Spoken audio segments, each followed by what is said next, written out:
Здравейте на всички, които присъствате на този прекрасен ден, в който ще почетем рождението на един от световните учители, Шри Сатя Сай Баба, който е създал в края на 90-те години един чудодеен метод и той се казва Сила плюс Рейки, и под който имам честта да съм учител дълги години и да разпространявам този метод както в България и в други държави.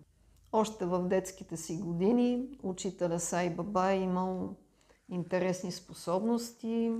Майка му и баща му често са го мислили, че е луд, но той по някакъв начин е знаел, че ще стане много известна личност и че ще помага на хората. Често е бил критикуван, учил е хората на справедливост още от детските си години, учил е хората да не лъжат, да си помагат и е бил с много духовно съзнание.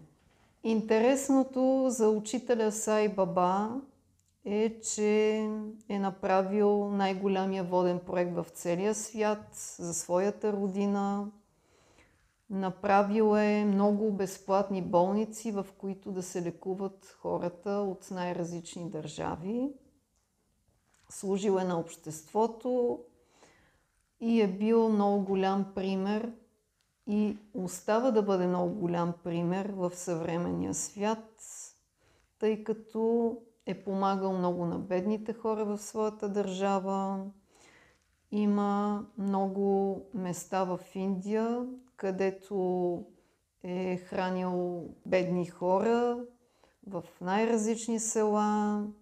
Направил е ашрами, направил е училища, където да се учи безплатно. Направил е, както казах, болници, където хората да се лекуват безплатно. Не е делял хората. Дори е направил такива храмове, където вътре може човек от друга религия да се моли, както християни, така и мюсюлмани, и никой на никого не прави забележка, или някой да поглежда накриво, че примерно е влезнал с кръст и така нататък. Сега оставям вие да ми зададете въпроси, ако имате, по методиката Сила плюс Рейки. С какво се различава методът Сила плюс Рейки от традиционно Рейки? Метода Сила плюс Рейки е продължението на традиционно Рейки.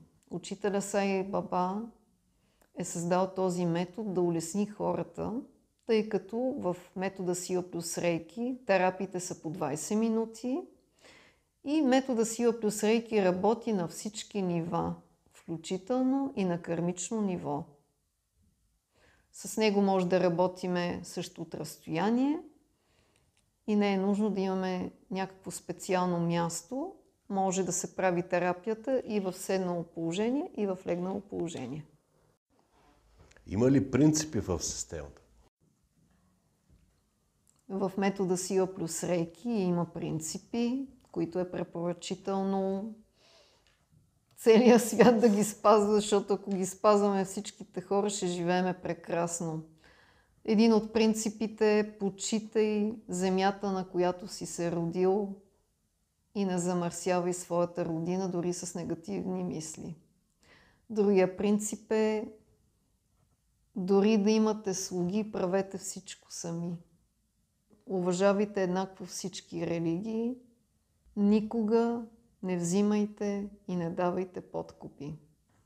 Служете на обществото лично, почиствайте си жилището често, винаги да е в чисто състояние. Помагайте на бедните, но не ги поощрявайте с готови пари. Един много хубав принцип, който много хора не го спазват, а правят обратното. Аз също съм я правила тази грешка, защото когато даваме готови пари на бедния човек, ние го правиме зависим от нас. И той няма как да се развие в живота. На беден човек е препоръчително да му помага с работа, ако може, да му даде дрехи, ако може да му даде подслон, да го нахрани. за да може да бъде по-полезен. Когато даваме готови пари на беден човек, той не се развива, той си седи на същото място и си чака някой да му даде готови пари. Това не е развитие. С какво може да бъде полезен този метод за хората? Специално метода сила плюс рейки събужда много дарби в човека, дори дарби таланти, за които въобще човек не е подозирал. Това може да са дарби от минали животи, може да е от настоящия живот. След такова обучение хората почват да пишат стихове, почват да рисуват много красиво, да пишат книги, да развиват своята интуиция, която ни показва най-правилно нещата в живота, а много хора не слушат своята интуиция. Общо взето, метода, лично за мен като учител, е един от най-чудодейните методи. Само човек трябва да го прилага ежедневно и най-вече този метод ние го ползваме само 20 минути. Тук няма оправдание човек да каже нямам време. Една терапия с този метод се равнява на 7-8 часа сън. Дори да не е спал човек, когато приложи този метод, той има много по-голяма енергия. И се чувства след такъв сеанс, едно е спал няколко часа. Много са ползите от този метод, но стига човек да има такова обучение, за да може да го прилага. Този метод също събужда сензитивни способности. Метода чисти много по-бързо кармата на човек. В какъв аспект искам да кажа това нещо? Дори да имате тежки ситуации, които живота ви предлага, когато практикувате, подчертавам, редовно метода, просто човек минава с много голямо спокойствие и най-голямото предизвикателство.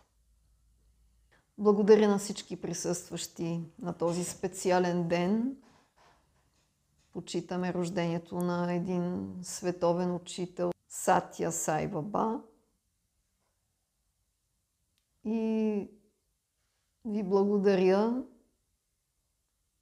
за всичко, което правите под една или друга форма за обществото в България.